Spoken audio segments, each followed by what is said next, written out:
Hello and welcome to Resettled, the ECDC ACC podcast. I'm your producer and host, David Combs. This episode, and this entire season of Resettled, are brought to you by Anthem, Blue Cross, Blue Shield.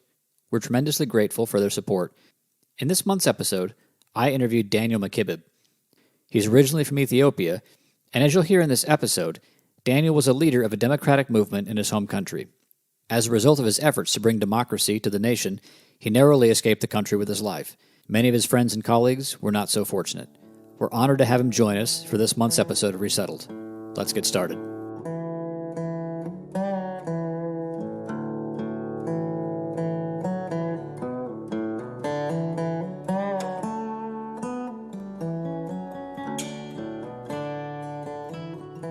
We're honored to have Daniel Mckibb join us today. Daniel is the director of the City of Alexandria's Workforce Development Center. He holds more degrees than almost anyone in fact, I think more than anyone I know. He has a BA in economics and a master's degree in human resources economics from Addis Ababa University. He holds an MBA with a finance specialty from Johns Hopkins University, as well as an MPA from Virginia Tech, and he's currently working on his PhD. Daniel, welcome to Resettled, and can you tell us how many PhDs you plan to acquire? just the one? That's it. Okay, all right, just one. Okay, Daniel has a truly remarkable story, and as you're going to hear throughout this podcast, his life is one of resilience and excellence.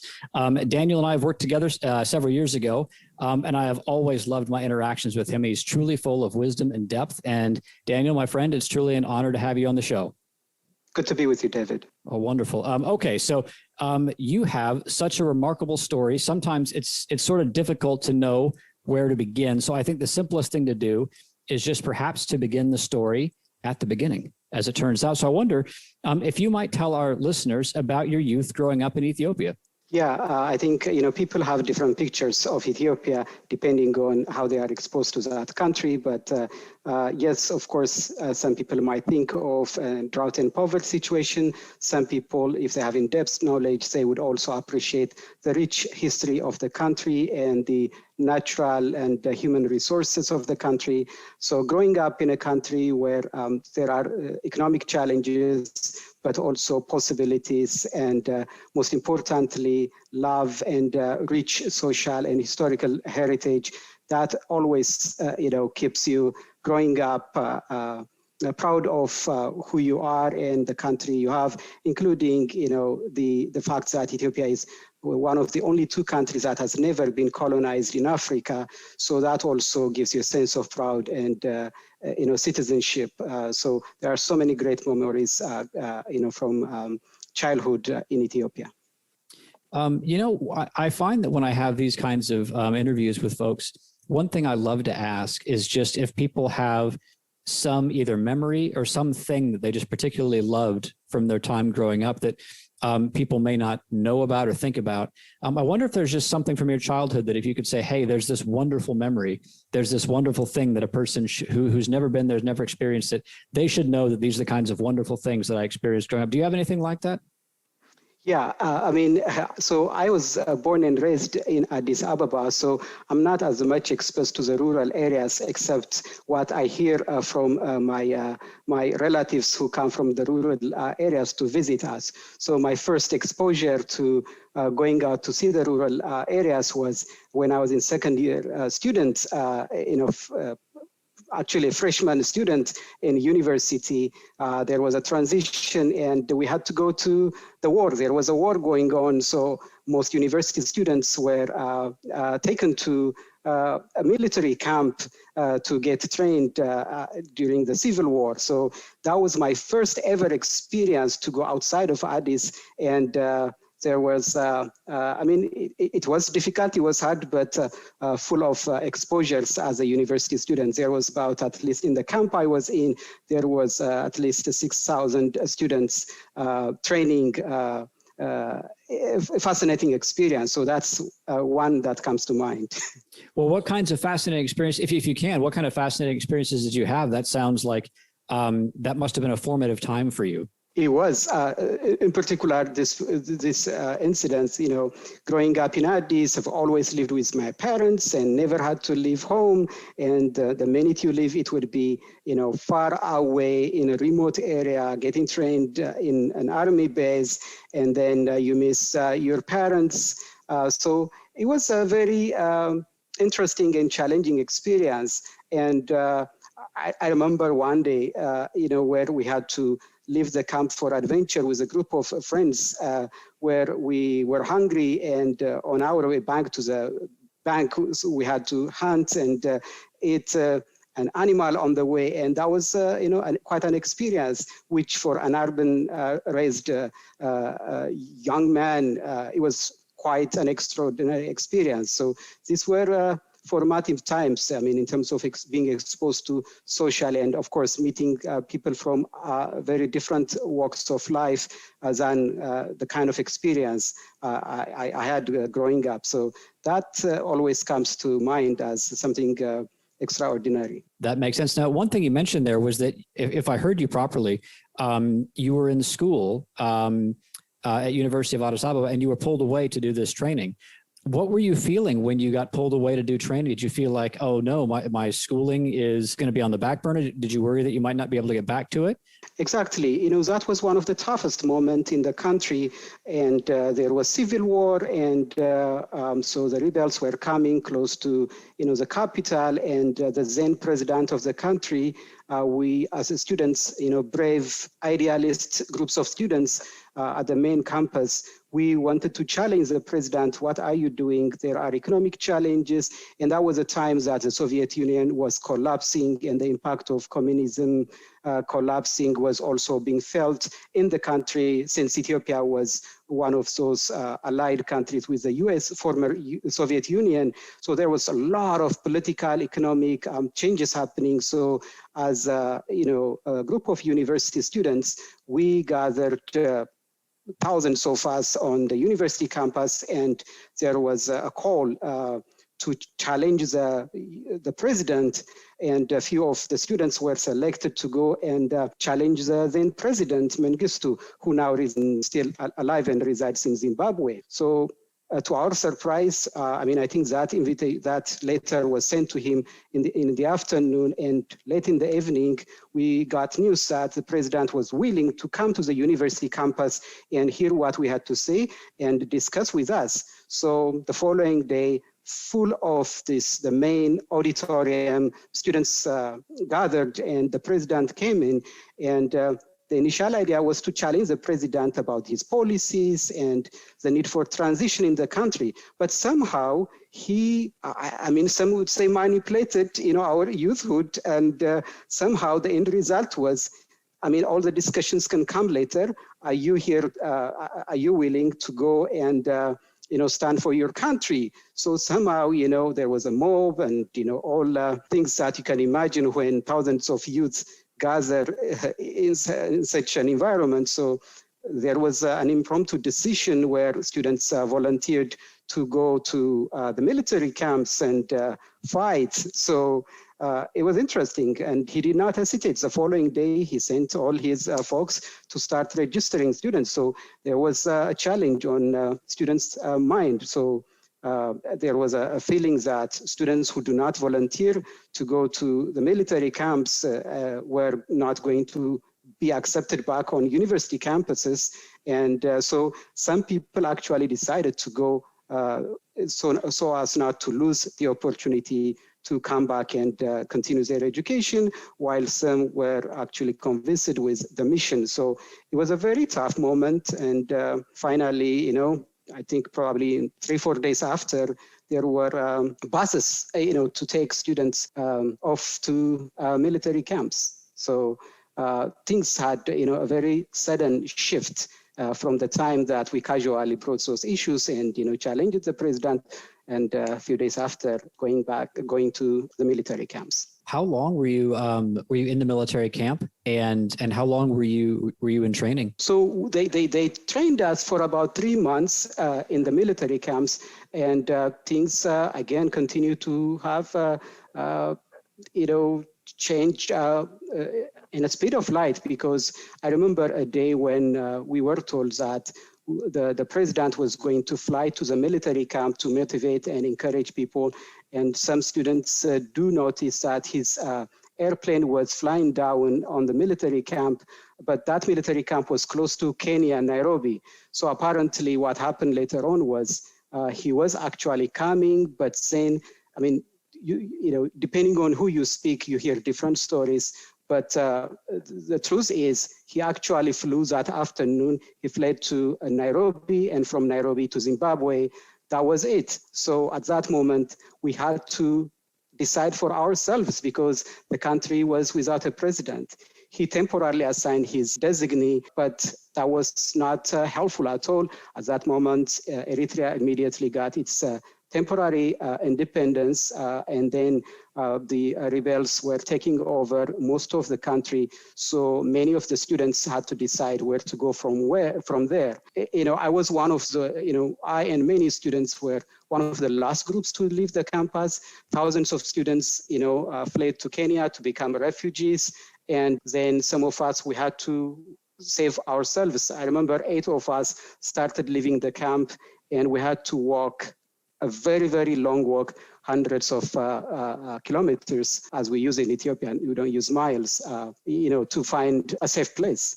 And in particular, the first day, I think it was around 2 a.m. I mean, at 9 a.m., we got on the news, the Voice of America announced that the country was now in you know, most of the country was in the hands of the rebels, and things are changing.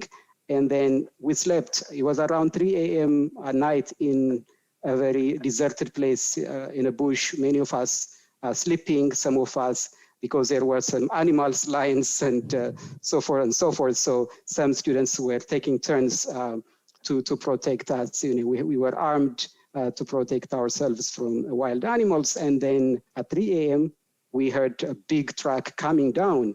This guy, I think he jumped into, far away from there, he saw this big truck where they transport animals. He saw that, and he felt the need that he has to drive back hundreds of kilometers to save us, because they knew that there was some of us behind, far away in that remote area. So we woke up, and then we got into that truck. It was very comfortable for people who had a near-death experience, even if that car was not by any stretch a good place to be. But given the circumstance, that was the best thing that could have happened to us. So we, in the morning, the following day, interestingly, that was my birthday, May 28th. That was the same day that the new leaders, the rebel leaders, took over the country. And that was the day that we made it to the nearby city where the Red Cross took us over, and they gave us tents, and we were sleeping on roadside in tents. That was the way we stayed for about 7 days after that.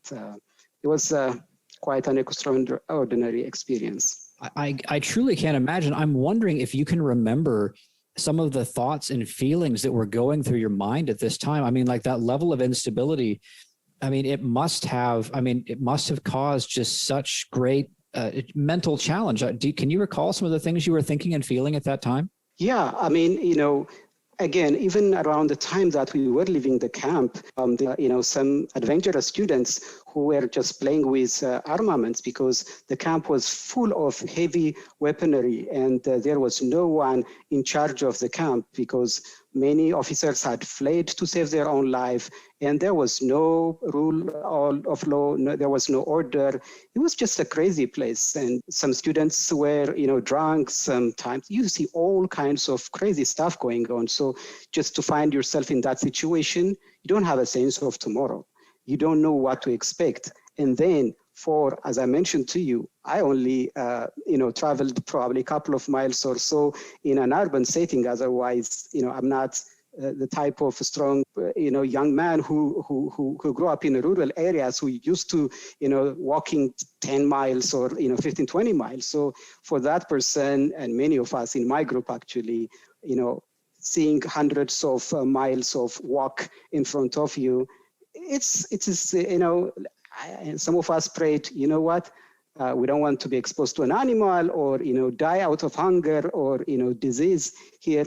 Sometimes you wish, the easier way to die. So it was a very traumatic, and, it was very difficult to imagine what tomorrow was going to look like. And also, we hear some horrific stories from some of the students that traveled ahead of us. Some got bitten and eaten by wild animals, and some other, crazy incidents. So it was a very difficult experience. Now, you just said that one of the challenges was just not having a sense of tomorrow and not having a sense of what was to come. How long did it take from this time until, one of the things I mentioned when we let off the show was that you have more degrees than almost anyone I know, probably more than anyone I know. So at some point, tomorrow arrived, and at some point, things began to stabilize. How long was it from that moment? And in fact, maybe could you set the context for the listeners of what year that was, up until the time when you felt like, hey, there is a tomorrow, and now I'm returning to be a student again, and life has some form of a normalcy? Yeah, I believe that was 92, 93. So Ethiopians have, our calendar. So sometimes we confuse the European calendar with the Ethiopian calendar. So I hope I'm not confusing it. It was 92 at that time. And it was a week after that, making it to that peaceful city, that I safely moved back and connected with family in Addis Ababa. So it was a very celebratory moment for all of us, because we were not sure if we were ever to be connected again.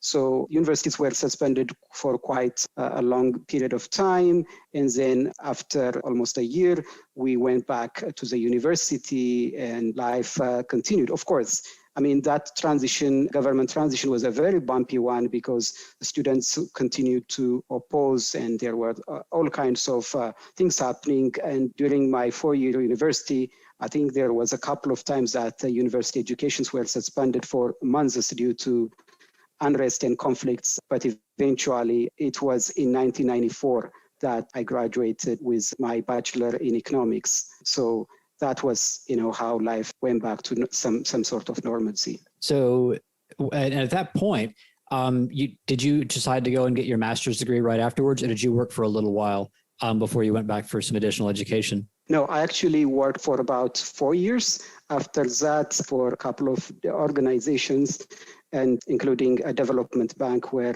I was supporting. And that was another opportunity where I had to go to a rural place where we were serving as loan officers for small rural agricultural and economic projects, private projects. So we used to go and improve, for example, coffee farms as they build their small coffee farm, or some other industrial and hotel projects. So these were very instrumental in terms of helping community development. So that was a very interesting project. So I did some of that before I went back to school to do my master's. And luckily, while I was doing my master's, I was also supported by the Ministry of, I joined the government, and I was working for the Ministry of Economic Development and Cooperation. Very interesting work, while at the same time attending my graduate studies. Now, throughout this time, did you have a sense that, and we're going to talk about this in a few minutes, and I think, if your story wasn't interesting enough already, it's about to get even more complex. During that time when you were at the university and you're doing this work for the government, were you finding that you had challenges with the new government that was in place?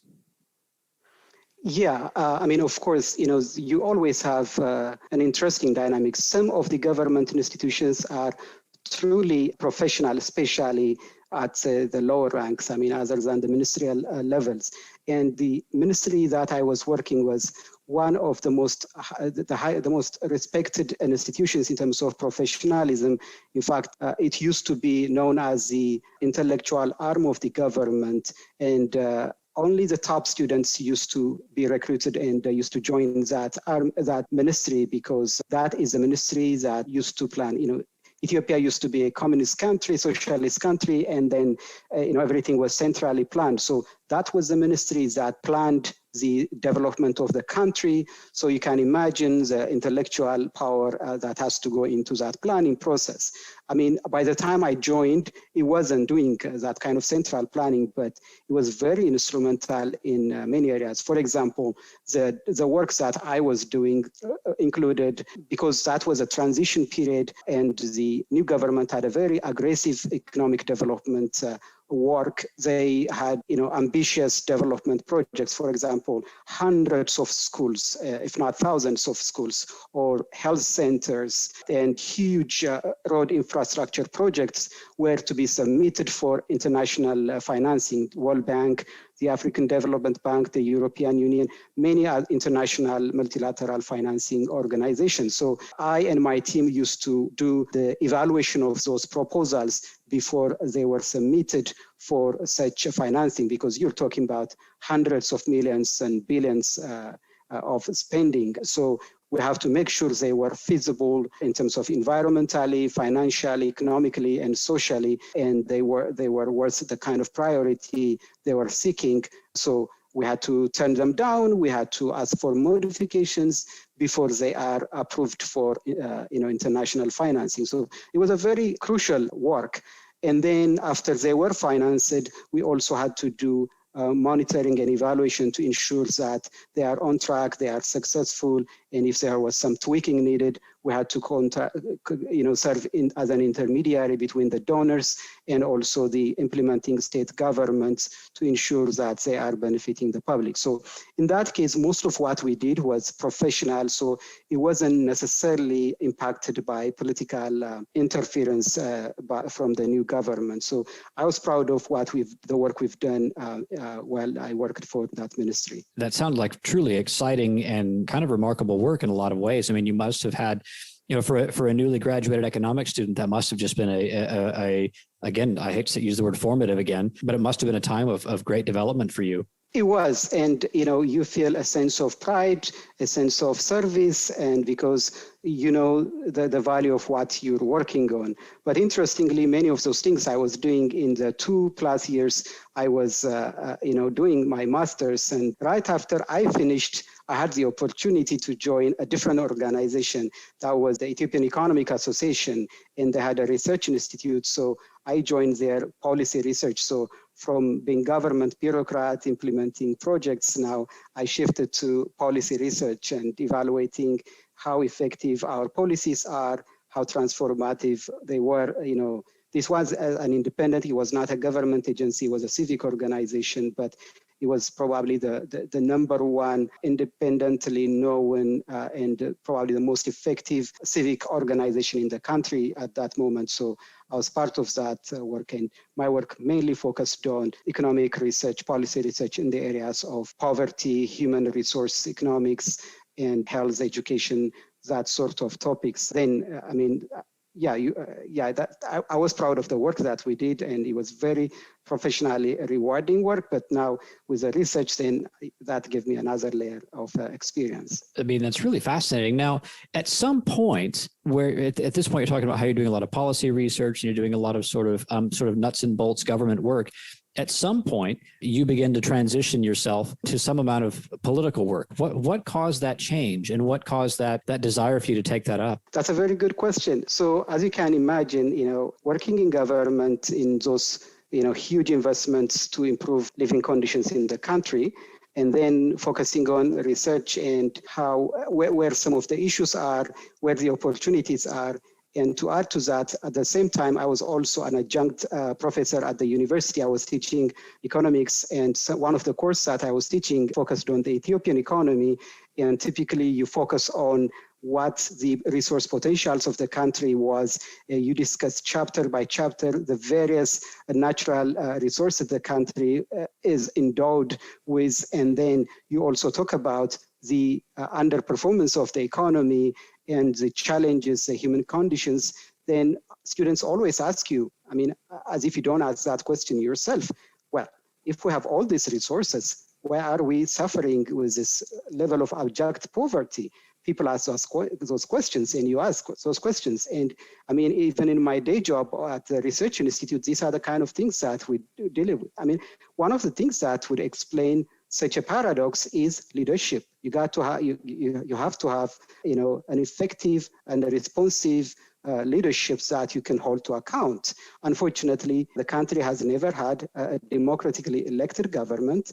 Until 1974, it was a monarchy, and then after that, it was a communist regime. And now the regime at that moment was a group that came to power by by the power of the gun. So I think the people do not have the option to hold their leaders accountable and to make them responsive to their needs. So leadership was key. Democracy was something that probably needs to happen in the country. So while all these things were going on in my mind, and I bet in many people's minds, what happened was Ethiopia was going to have one of the freest ever election that was made in 2005.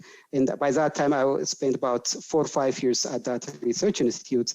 And some of the leaders of that research institute and other academics and some very well-renowned individuals were, pondering the possibility of running for office in that election. So I committed myself to support them in any way I can, even if I was not envisioning running for office myself. So that's where things started shaping up in an interesting way. So that group thought forming a political party. I think one of the issues in the country was the opposition was weak. It was weak mainly because, I guess the ruling party was very active in weakening the opposition, but the opposition also was doing the homework for the ruling party by not being as organized and as unified, because they were dividing the vote and there were many issues. So because of the popularities of those individuals, they decided to form party. And it was about 5-6 of us that formed that party. So I was a founding member of that party. So I kept organizing intellectuals and youth and individuals, young people in particular, who have the vision to transform the country and also who can bring a fresh perspective to the political landscape. So that party became one of the 4-part coalition that stood. So we're not going to divide the vote. We're going to go into this election as a coalition, and it used to be called Coalition for Unity and Democracy. So that was probably one of the most impactful work that we've done. And so that election was conducted in May 2005. And unfortunately, things did not continue as we were hoping because of some actions taken by the ruling party. Can you talk a little bit more about that? Because I would imagine there's a number of things going on here. One, I would imagine that when this all began, you must have had a certain amount of rush of excitement of a potentially free and fair election.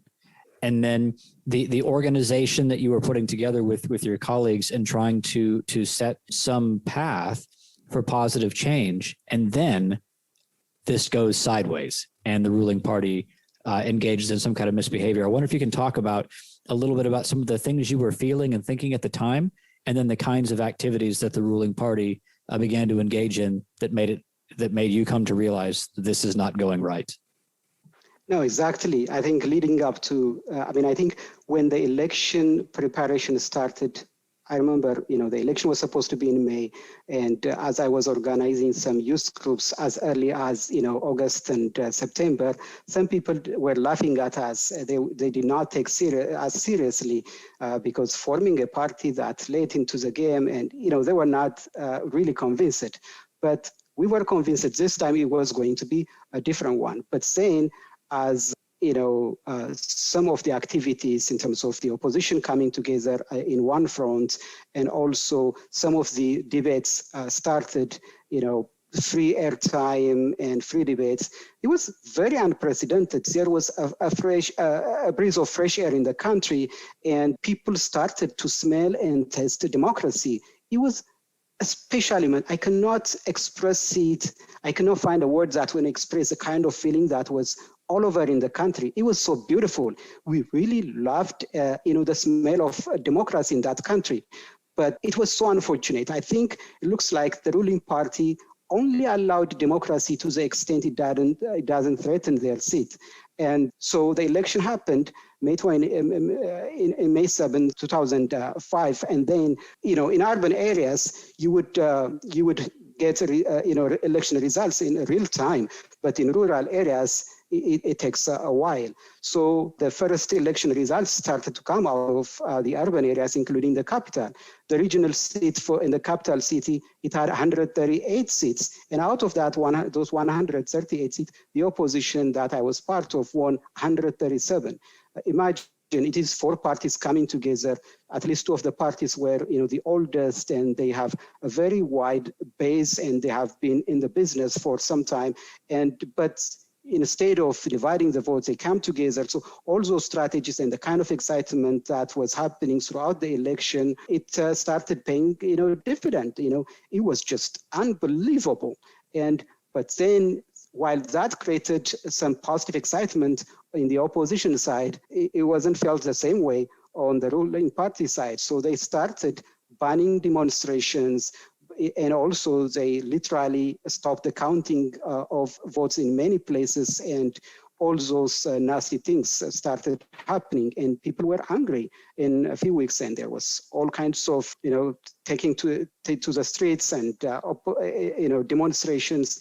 And there were at least a couple of them, especially in June, where so many people got killed on the street, and then the opposition got arrested. Many of the people who ran for office, including those friends of mine with whom we formed the party that I was referencing to, were put to jail. And I was just waiting for my turn by the time, November came. And I had a prearranged, leadership seminar in Singapore. So I was kind of hesitant, but it came, and I had to live in Singapore. It was in Singapore that I discovered my turn has arrived. So when you're sitting in Singapore, you get some information. Well, I don't know if you were in your hotel room or where you were, but can you talk a little bit about what that experience was? Because you're sitting in Singapore and all of a sudden some information comes to you that I truly can't imagine. Can you talk a little bit about that? It was a powerful experience. And, even if I had suspected at some point something would come, but it never is the same as when you're actually confronted with, the reality. So I was in my hotel room in Singapore. It was a 3-week training program, and I only had probably a few $100, that was, and also a small bag of clothes, that was just sufficient for about 3 weeks stay. So it was 5 days into my training that I got an email from my wife. I was only married about a year and probably less than 2 years, and my son was just I believe he was only, I don't think he was 1, but it was a very interesting moment. So she sends me an email, and I read it. So in the morning of that Friday, 7 soldiers were in my wife looking for me, and they were searching throughout the house and threatening my wife, if we find him somewhere. No, he already left the country 5 days ago. He's not here. If you are cheating, then we will come after you and your child. That they were threatening them. I don't know why 7 soldiers would have to come just for me. At any rate, it was a very horrific experience for my wife and for my young son. So they finally, as a matter of fact, they forced her to call my number from her number, hoping that I will pick it up, seeing her number. So I guess they tried everything, and then they knew I was outside, so they couldn't do much. But at that moment, it was a very difficult decision moment for me. I had 2 options. One was to go back directly to Ethiopia, and I know the threat is I'll be picked up from the airport and I will join my friends. Would that add to them or to the cause? Not much, a little. And then, moving on from there, I feel like I'm bettering my colleagues, but at the same time, that may also give me the opportunity to continue wherever I am. So it was a very tough decision. I had to really, really think about what a good decision was going to look like. And even on a personal level, I did not feel safe enough because, as you may know, Singapore was not a signatory of the Refugee Convention. So this is not the kind of things that they want to hear. They are close to a communist country, it's China. So if they were to entertain this, the kind of rights that refugee management would require, there will be an influx. So that's not the country that I would feel safe enough to stay as a political refugee. So there were all kinds of things coming to my mind. When you received the email from your wife, can you talk for a minute about what you must have initially had some rush of feeling. I don't know if that would have been fear or anger or probably some mixture of them all. And it probably then would take a little bit of time before you can even think straight, I would think. Can you describe that in a way that for folks to understand? Because no one can put themselves in your shoes. So can you help us understand that a little bit more? Exactly. I mean, it was a very tough moment to be in. I mean, there weren't many people from Ethiopia. I mean, this was a group, probably about 40, 50 people from different parts of the country. There were a couple from Ethiopia, but I was in my room by myself, just reading and making sense of that and the implication of that information. I mean, it has a very, very long ranging implication from now to tomorrow and next year, especially as someone who has a young family. What does that mean to them? What does that mean to me? And what does literally tomorrow is going to look like? So part of me was very angry and confused and to some degree traumatized. But also there is also a sense that, look, yes, I am in this situation, but many more people lost their lives weeks and days and months before that as a result of this election. What would the family members think about what they had to go through?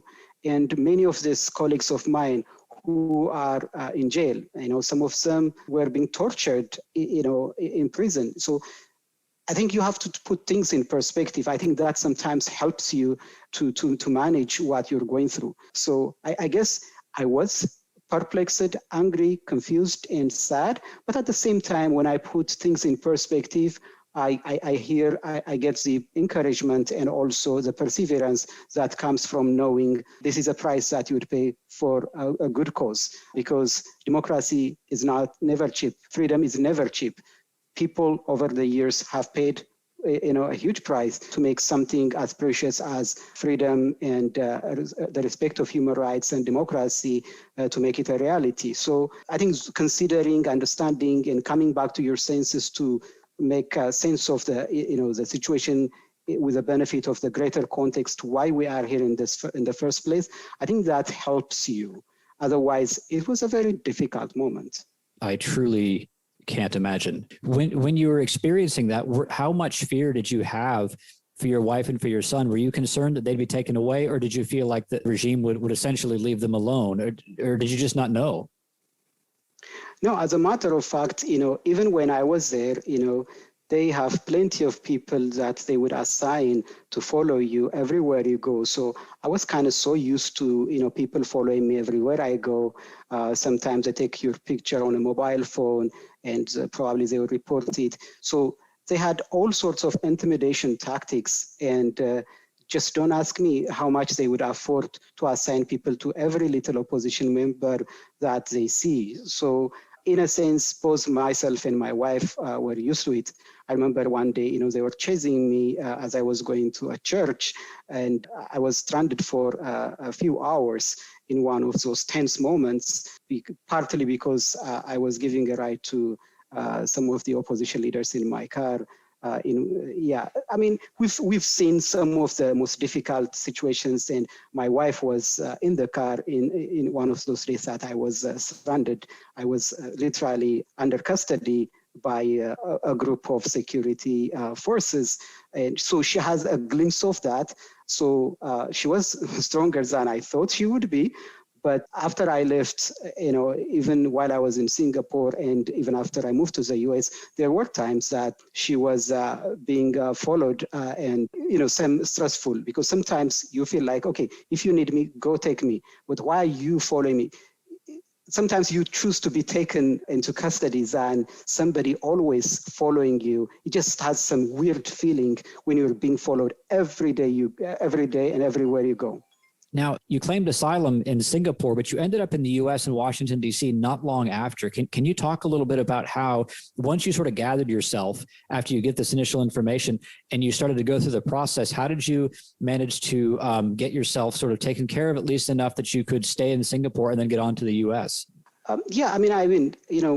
I would consider my life, every time I reflect on things that I had to go through, I consider myself a very lucky person. I think I was fortunate. I think this was one of those instances because I was reading recently that the average life of a refugee, globally speaking, it ranges anywhere between 15 to 20 years before they had a durable solution.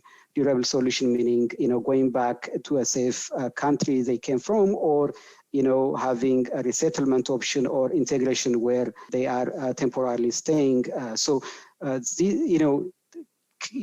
can't imagine, 15, 18, 20 years in that type of limbo, before you have some kind of durable permanent solution. My situation didn't last that long. I think that's why I consider myself, fortunate. I did visit the U.S. Embassy in Singapore to explain my situation, and some of the contacts I had both inside the jail or at that moment that I continued, to communicating directly, and some of our supporters in other places.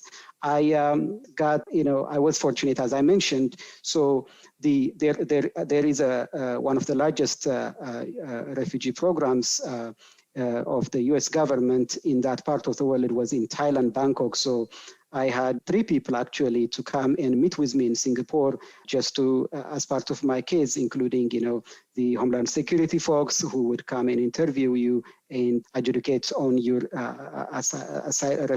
refugee or asylum protection request, and also the International Rescue Committee representatives who would facilitate and support through that process, and also finally the IOM, International Organization for Migration, who would facilitate the travel, the air ticket that you would have to come back. So all that happened, by those folks traveling to Singapore to do those things. I am very grateful for this program and all this, the system, as well as the individuals working for this system, because the kind of care and support and understanding and professionalism they were handling their work was just, it always stayed with me and will do in the future too.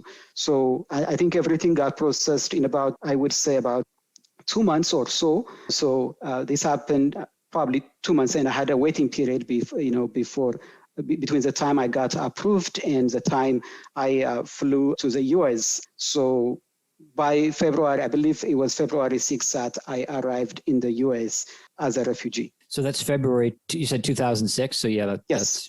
Yeah. And then, so when you arrive in the US, it's probably got to be rather cold if it's February 2006. And was that your first time to the US at that point? So it was not.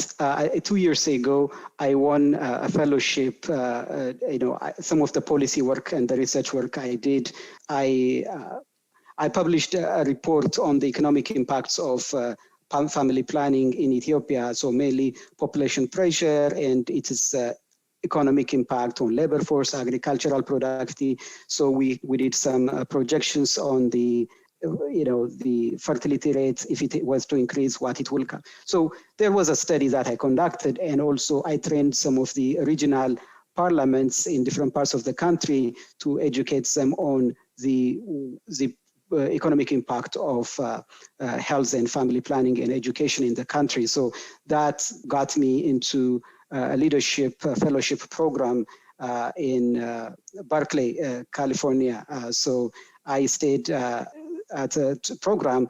Part of it was at the University of California, Berkeley, and some other places. So, and also partly supported by the David and Lucille Packard Foundation. So I came to California in 2004 as a result of that. I stayed here about 2-3 months. So that was it. But that was it was in the summer. B, it was in sunny California. So you're right, February was cold. That was the first time I had a sense of cold, or the cold weather looked like. So I got picked at the airport by a refugee case manager from Lutheran Social Services, probably around 1 a.m. at Dulles Airport. And they picked me from the airport, and they had already arranged a room for me to stay with 3 other Ethiopian men. So they dropped me in that house. So it was quite an experience. It was new. I did not know what to expect, but again, I'm very grateful for that experience. So what were the first things that you were trying to do once you got yourself settled? I imagine that took a little bit of time, but you probably had a number of things on your mind. You probably needed to find work. You needed to try and find a way to bring your family to the U.S.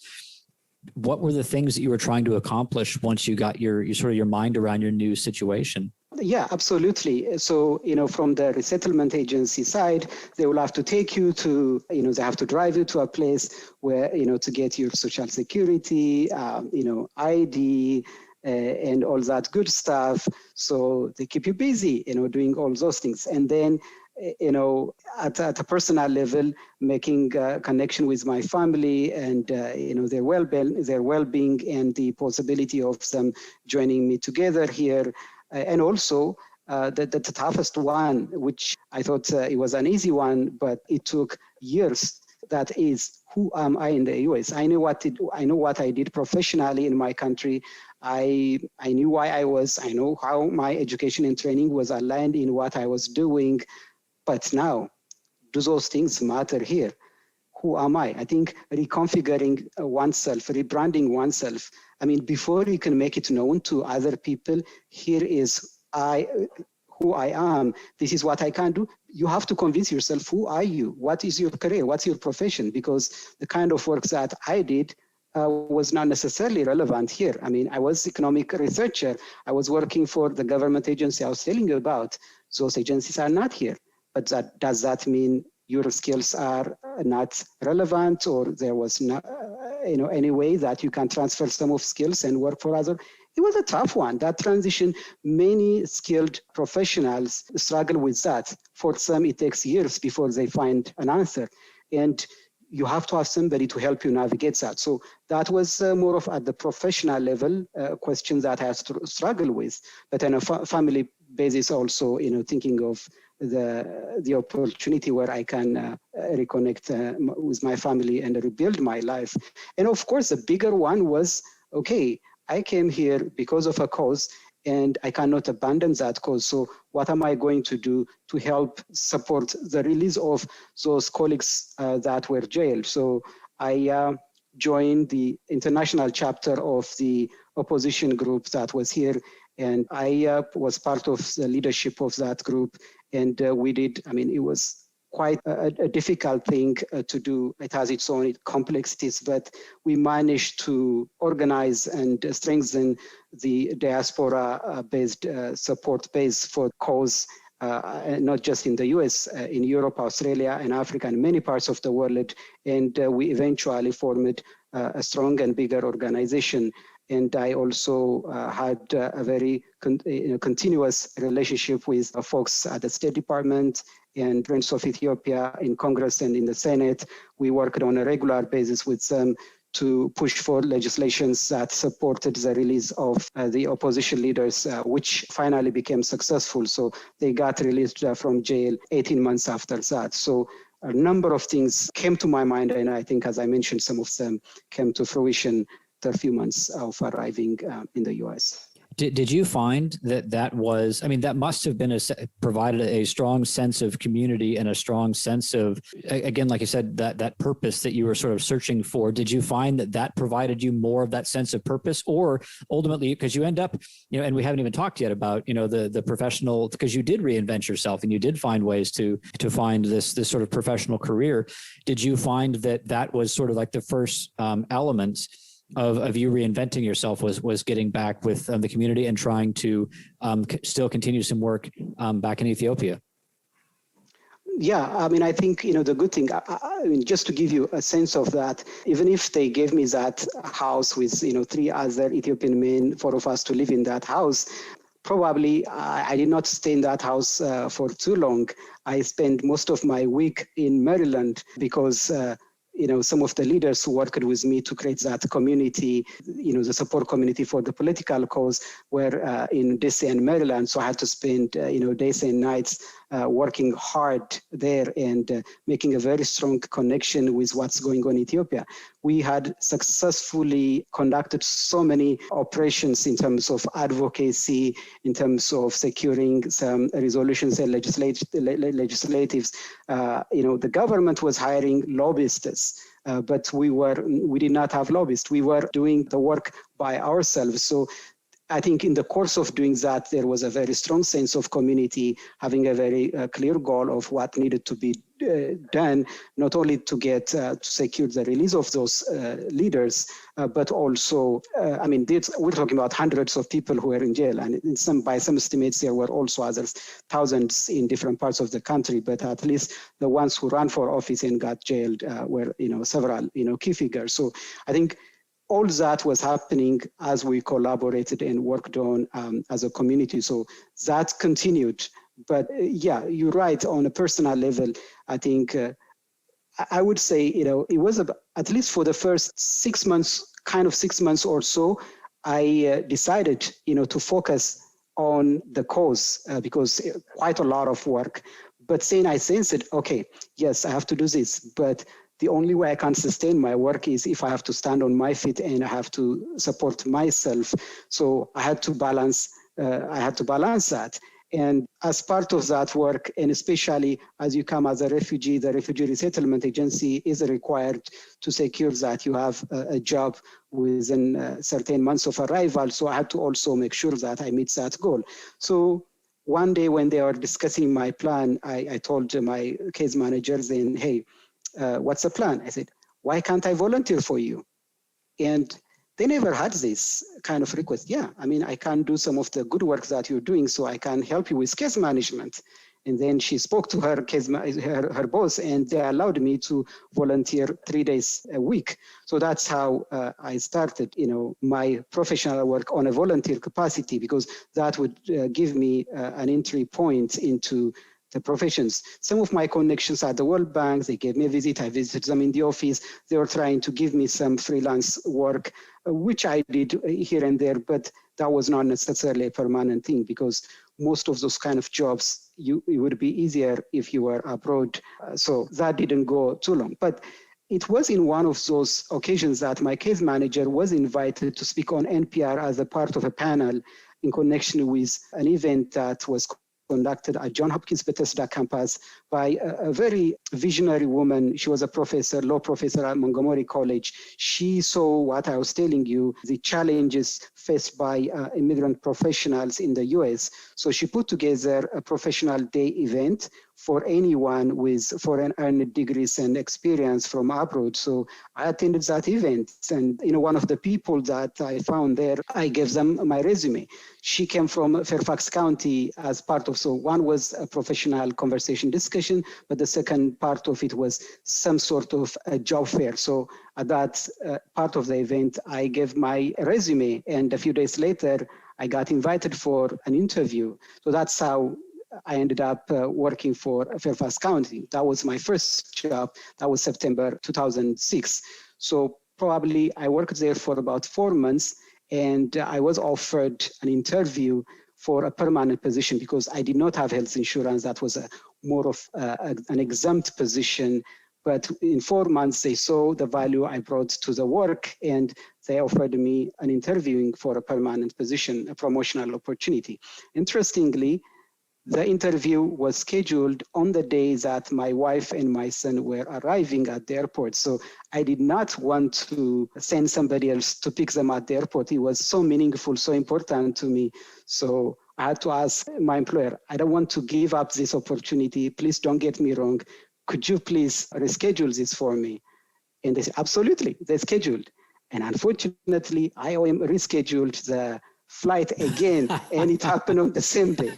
And I did not know how to do it, because I know what that health insurance was going to mean for me if I got the position, especially when my family was coming. Long story short, Fairfax County managers, they were so kind and so supportive. So they adjusted it, and I had the opportunity to welcome my family. And long story short, I got that position. So I and my family was covered with health insurance, and I got some bump in salary. So, yeah. Can you talk just for a minute about what it meant to you to have your family get off the plane and see, because it had been right about a year, I think. Is that correct? Yep. Can you talk a little bit about what that felt like to see them again? So, as they were coming, off the airport from the luggage area, my son, it was a very interesting thing. At that moment, I think he was almost 2. He saw me, he laughed, and he rolled on the floor, and he didn't know what to do. I can see so many emotions getting mixed up in his mind. And frankly speaking, I was not showing it the way he was showing it, but that experience was not his alone. And also my wife, as a young family, as a newlywed, it was a tough thing, to be separated this way. So I was so glad to see them and to hug them and to imagine a new life together as a family. It was a special moment. It must have been, and to have all of these things happening where you're coming up with a new job and getting yourself on your feet, and your family arriving, it must have just felt like the world had changed so fundamentally for you, and hopefully a lovely way. Absolutely. I'm very grateful, as I told you. When I reflect on this, I mean, I am, it gives me some perspective, and all you could do is just pay it forward. I think as you see some of these things, just have to make yourself, every step of the way for these things to happen, it took one person here, one person there doing their job. And I'm very grateful. I think my life has always been surrounded by so many kind, generous, and good people. I consider myself fortunate. So it was a very good reunion. So now at some point in 2016, you come to the city of Alexandria's Workforce Development Center, and that's where you and I cross paths for the first time. What drove that move away from the city, from Fairfax to the city of Alexandria, to this current position you're in? Yeah, it's interesting. So probably, before that, that question of who am I professionally, who am I? Yes, I'm glad. To be honest with you, when I took that Fairfax County job, I never thought I would stay more than, a few months and a year, maybe max, because that was not necessarily what I thought my career was and was going to be. But, I thought if I did MBA and did, some finance and investment concentration, if I went to Wall Street, that would be the way to do it. So I decided to study investment finance at Johns Hopkins. And I did get, but unfortunately, that was around 2008. That was a time the market crashed. Right. Wall Street was bleeding 150,000 jobs a day. I remember reading a Yahoo News article where a Wall Street banker used to eat at a restaurant, and he was spending quite a lot of money, every time he eats, because that was a pricey restaurant. But as a result of the recession, he applied for a job serving at that restaurant. That was how difficult that moment was. And many Wall Street traders who never went to school, but were doing the work simply out of experience, decided to go back to school. And some of my classmates were actually Wall Street traders. So it was an interesting moment. So after graduation, going back to Wall Street would be me just showing my probably a CFA certification and an MBA and corporate finance certificate to compete with folks who have done years of work experience. So I knew that was not going to cut it. So I had to rearrange. And when I applied for positions within Fairfax using my MBA, the government sector was more interested in MPA than MBA. So there was luckily a local government management certificate program, which almost fully financed it, without me paying for it, through scholarships and tuition assistance from my employer. So I said, okay, let me do that. So I did 4 courses, certificates, and then it gives you automatic admission to the MPA program.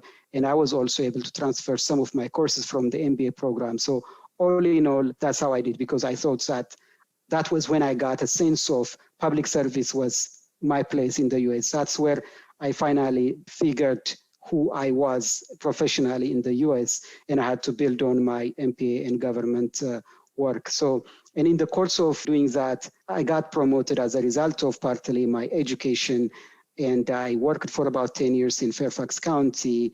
And by the time I left Fairfax, I was managing different initiatives. I'm a kind of person who enjoy creating things and improving performance, serving people. So I think I did quite a lot of that in the opportunity I got in Fairfax. So I was really interested in a new set of challenge, because having done much of what I wanted to do in Fairfax. So when the Alexandria opportunity came, I jumped on it, and I went to Alexandria, and that was the time I even joined the Lutheran Social Service Board of Directors. So I had the opportunity to do many things at the same time. And a year after arriving Alexandria, I got promoted within a year to become the director of the center. Exactly now, it's been about 5 years this week since I joined the city.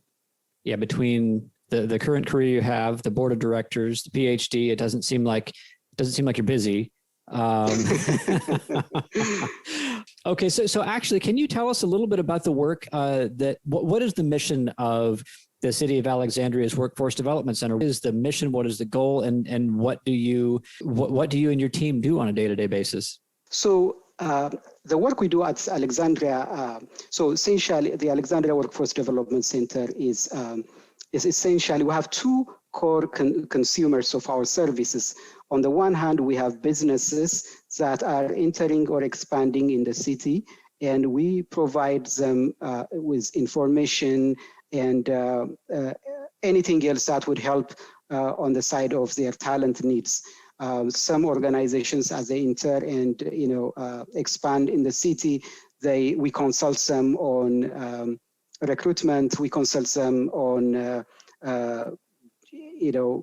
sometimes how to write job descriptions, or how to identify the right talent for the right job, and also with job posting, a number of ways related to talent. So, and also we organize recruitment events at no cost to them.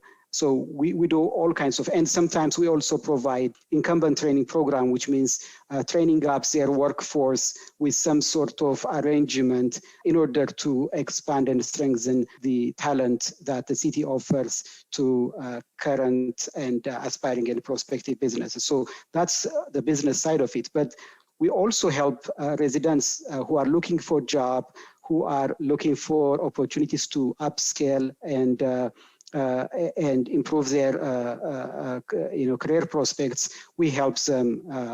So in a way, we are talent focused. We have solutions to businesses and job seekers, and we do this through collaborative efforts. We had a wonderful collaboration with you and with your organization. Like that, we also work with the business community, including the Chamber of Commerce, the Economic Development Authorities, and several business associations, training institutions, the K-12 system, the adult ed system, state, local, various groups. So we are a one-stop center where all these organizations come together to provide coordinated, seamless, unduplicated, integrated service to the community, job seekers and business together.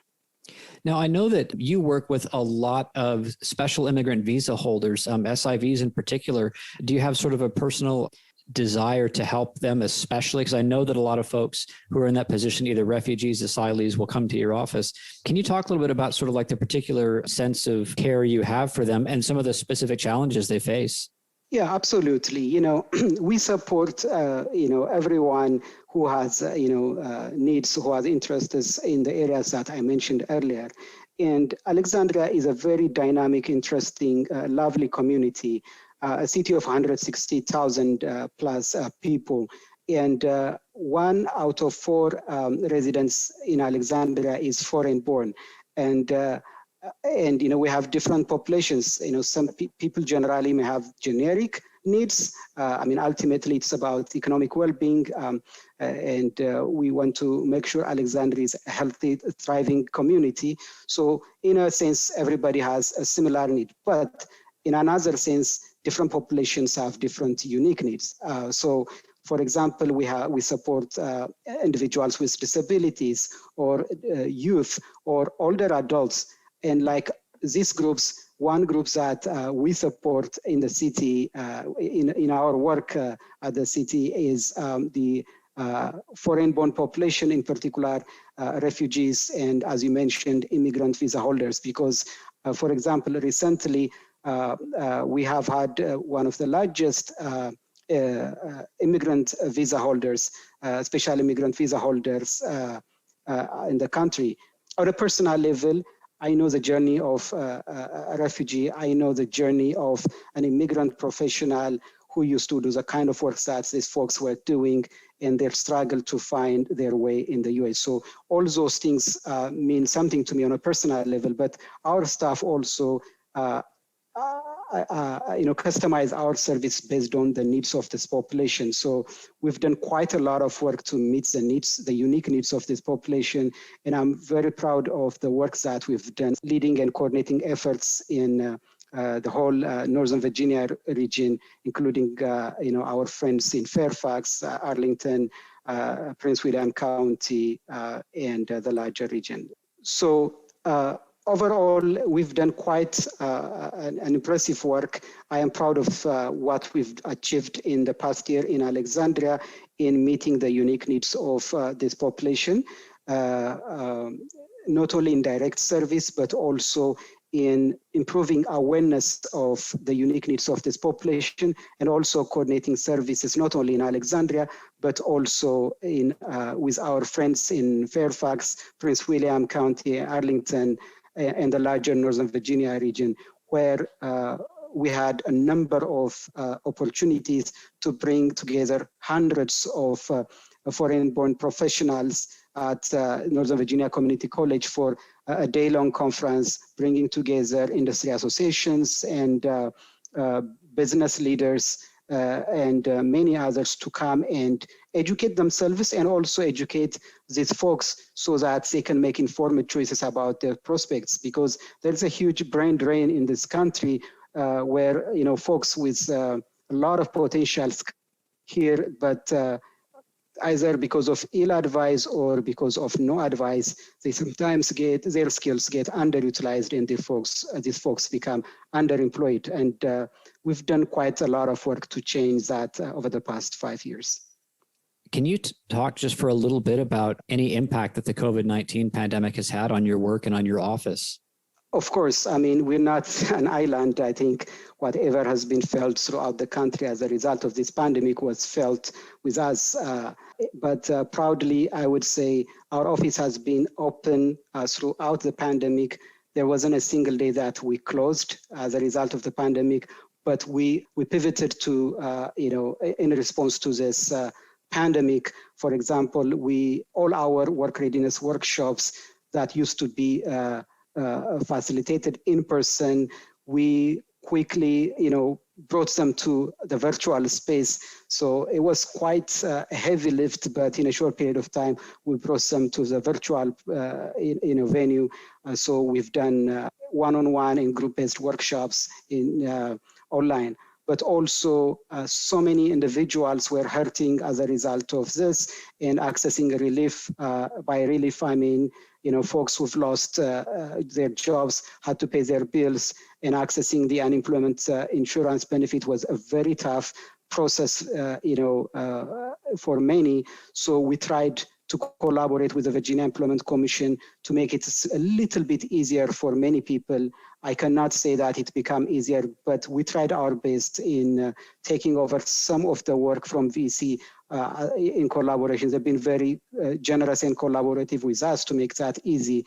For example, our office assumed the task of helping people with resetting their password, resetting their PINs, and also, producing materials in different languages, in English, Spanish, Amharic, and, Dari, in many languages, so that people can understand how to complete the application over the phone, online, and also who is eligible for what, there was a lot of changes and not many people understand what those changes are. So trying to make it easier and explaining, we changed our phone system to one that would make it possible for people to get assistance in different languages. So we've done quite a lot of work. And of course, we also collaborated in helping people with access assistance to pay rent and mortgages and also grocery gift cards.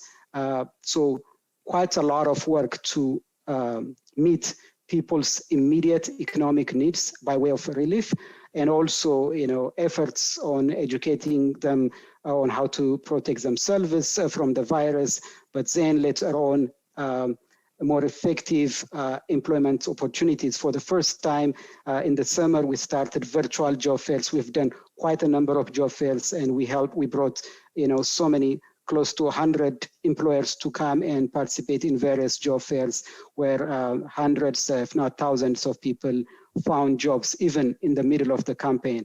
And one of the most recent initiatives was, once we've gotten the CARES Act funding, we creatively came up with an idea of helping people to, those who are underemployed or who become out of job as a result of the pandemic. We created a partnership between us and some employers where our funding supports the salaries of these individuals, but the employer would give them an opportunity to work and pick up skills. And it was just a small pilot where we had about 35 individuals to participate in such an endeavor. Within 3 months, after 3 months of that pilot, within just a month after the completion of the pilot, nearly half of the individuals were actually secured employment with the host employer or with other employers outside of that as a result of that 3 months experience. This is a model experience. It was by far effective in terms of how much they became earning, and also how many of them got a job as a result of that experience. So we are actually preparing now to scale that up and to do much more of that, because that is a way to address underemployment issues as well as unemployment issues. That is really exciting work, especially given all the difficulties that, as you rightly said, so many people have experienced over the last year. Now, as we're coming to the end of our time, I've got to ask, I've mentioned a couple of times now that you're working on your PhD. I wonder if you might be able to tell listeners just a little bit about what it is you're working on. Sure. So I am doing my PhD at the Virginia Tech Public and International Affairs, as a School of Public and International Affairs, a wonderful school, a wonderful group of highly accomplished, professors. So I am focusing on issues of refugees, and I am currently considering, I finished my coursework and I'm working on my dissertation focusing on refugee issues in particular, but in general, what drives countries in the global south in determining their willingness and ability to engage in international regimes, in this case, refugee and generally forced migration issues. So it's going to be interesting exercise. Just yesterday, I heard that the Kenyan government decided to close all their refugee camps in 14. They asked UNHCR to close refugee camps within 14 days. And this is something that Tanzania did so many years ago. So these are countries that host thousands of refugees, hundreds of thousands of refugees. So, these are important dynamics, and I want to study the drivers of this kind of, the positive moods as well as the negative moves. So, the journey of the PhD programs, it's focused more on theoretical issues, but I am doing that during evenings. Daniel, my friend, it has been wonderful speaking with you. Thanks so much for joining us.